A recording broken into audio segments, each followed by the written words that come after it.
Hello, welcome back to খেলো Bangla channel. আজকের এই ভিডিওতে তোমাদের আপডেট দিতে চলেছি। এবার ইস্ট বেঙ্গল দল আই লিগের একজন খেলোয়াড়কে 3 বছরের কন্ট্রাক্টে সাইন করে নিল। কে সেই খেলোয়াড়, তার আপডেট দেবো আজকের এই ভিডিওতে। তাছাড়া সন্তোষ জয় বাংলা দলের একজন খেলোয়াড়কে এবার অফার করলো গোকুলাম কেরালা, তারও আপডেট দেবো আজকের এই ভিডিওতে।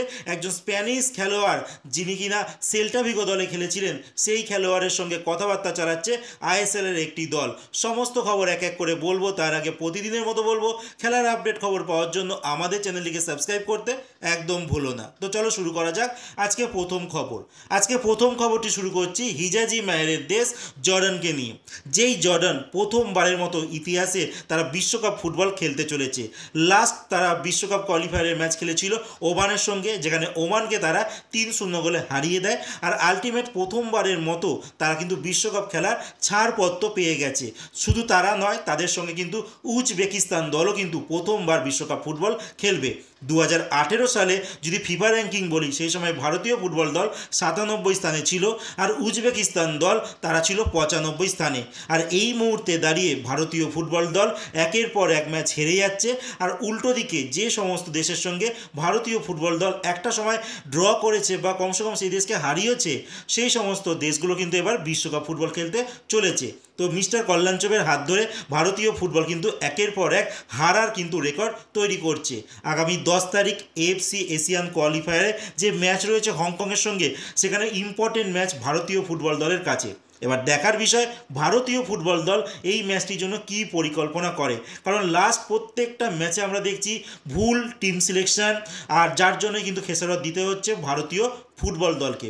যেখানে ম্যানেলো মার্কুয়েজ তার নিজের প্রিয় ছাত্রদের বারবার করে প্লেইং ইলেভেনে স্টার্ট করছে, আর যে সমস্ত খেলোয়াড়রা ভালো খেলে তাদেরকে কিন্তু বারবারও সরিয়ে দেওয়া হচ্ছে। এরপরও হয়তো যা খবর পাওয়া যাচ্ছে, ম্যানেলো মার্কুয়েজ এই হংকং ম্যাচের পর হয়তো আর কন্টিনিউ করবেন না। তিনি চাইছেন এফসি গোয়াতেই স্বাচ্ছন্দ্য, আর সেখানে তিনি সব কিছু ফেসিলিটি পেয়ে যায়। তো ইন্ডিয়া টিমের কোচ হলে সেই সুযোগগুলো পায় না। তো ইন্ডিয়ান ফুটবলকে তার যা রেকর্ড বলছে, তিনি কিন্তু এখনও অবধি মাত্র একটি ম্যাচ জয়লাভ করিয়েছেন। সেই ম্যাচটি কিন্তু সেই মালদ্বীপের মতো দুর্বল দলের বিরুদ্ধে। আর বাকি সমস্ত বাংলাদেশের কাছেও কিন্তু আমরা জয়লাভ করতে পারিনি। যাই হোক, হংকং ম্যাচ এবার দেখা যাক কী রেজাল্ট হয়। 10 তারিখে ম্যাচ রয়েছে। এরপরে যে খবরটি আমি তোমাদের দেবো সেটা হচ্ছে সন্তোষ বিজয়ী বাংলা দলের একজন স্ট্রাইকার, যার নাম রবি হাসদা।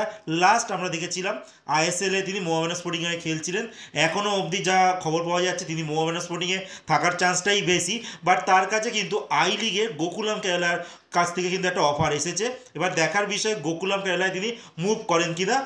এই জন্যই বলা হচ্ছে, কারণ গোকুলাম কেরালা কিন্তু তাকে অফার করেছে, গেম টাইম বেশি দেওয়ার কথা তাকে আশ্বাস দিয়েছে। এবার দেখার বিষয় রবি হাসদা কী ডিসিশন নেয়, আই লিগে চলে যায় বেশি গেম টাইম পাওয়ার জন্য, নাকি মোহামেডান স্পোর্টিংয়ে থেকে যায় আইএসএল এর খেলার জন্য। পুরোটাই নির্ভর করছে তার উপর। এরপরে যে খবরটি বলবো সেটা হচ্ছে সেল্টা ভিগো খেলা একজন 30 বছর বয়সী স্প্যানিশ ডিফেন্ডার, যার নাম ডেভিড গোল্ডার। এই খেলোয়াড়টির সঙ্গে কিন্তু একটা ইনিশিয়াল লেভেলের কিন্তু একটা কথাবার্তা চলছে কেরালা ব্লাস্টার এফসির সঙ্গে। ব্যাপারটা পুরোপুরি রুমার এখনও পর্যায়ে রয়েছে, খুব বেশি দূর কিন্তু কথাবার্তা এগোয়নি। আর যত সম্ভব খবর বলা হচ্ছে মাইলোস ড্রিংসিক তার রিপ্লেসমেন্ট হিসেবেই কিন্তু এই স্প্যানিশ সেন্ট্রাল ব্যাকের সঙ্গে কিন্তু কথাবার্তা চালাচ্ছে ডেভিড গোল্ডারের সঙ্গে। দেখা যাক ডিলটি ডান হয় কিনা। লাস্ট তিনি খেলছেন সাইপ্রাসের ফার্স্ট ডিভিশনে একটি দল আছে পাফোস, যেখানে তিনি 58খানা ম্যাচ খেলেছেন, 9খানা গোলও করেছেন কিন্তু এই সেন্ট্রাল ব্যাকের খেলোয়াড়। এরপরে যে খবরটি তোমাদের দেবো সেটা হচ্ছে ইস্ট বেঙ্গলকে নিয়ে। আমি কয়েকদিন আগে ভিডিওতে তোমাদের বলেছিলাম যে ইস্ট বেঙ্গল দল কিন্তু আই লিগের রিয়াল কাশ্মীরের একজন ডিফেন্সিভ মিডফিল্ডারের সঙ্গে কথাবার্তা চালাচ্ছিল। আর আজকে যা বড় বড় মিডিয়া থেকে খবর বেরিয়ে আসছে, যেটা রামলাল সাঙ্গা, এই রিয়াল কাশ্মীরের খেলোয়াড় যার সঙ্গে কন্ট্যাক্ট 31শে মে অবধি কিন্তু শেষ হয়ে গেছে রিয়াল কাশ্মীরের সঙ্গে, যেই খেলোয়াড়টিকে ব্যাঙ্গালোর এফসি, পাঞ্জাব এফসি চাইছিল, হায়দ্রাবাদ এফসিও চাইছিল। আর এই খেলোয়াড়টিকে ইস্ট বেঙ্গল দল 3 বছরের ডিলে কিন্তু সাইন করে নিয়েছে। মানে 2028 সাল অবধি কিন্তু ইস্ট বেঙ্গল এই খেলোয়াড়টিকে সাইন করে নিয়েছে। লাস্ট আমরা দেখেছিলাম আই লিগে 21টা ম্যাচ খেলেছিলেন এই ডিফেন্সিভ মিডফিল্ডার রামলাল সাঙ্গা, যেখানে 3টে গোল আর 2টো অ্যাসিস্ট করেছে। তো সব কিছু যদি ঠিকঠাক থাকে, যখন ট্রান্সফার উইন্ডো ওপেন হবে তখনই হয়তো নামটা ঘোষণা হয়ে যাবে ইস্ট বেঙ্গলের তরফ থেকে। আর এই বলে রাখি, এই খেলোয়াড়টি কিন্তু প্রথম 11-এর খেলোয়াড় নয়, হয়তো বেঞ্চে রাখার মতো খেলোয়াড় এই রামলাল সাঙ্গা। তো আজকের মতো খেলার খবর এতটুকুই। ভালো থেকো, সুস্থ থেকো, দেখা হচ্ছে নতুন নতুন একটা ভিডিওতে।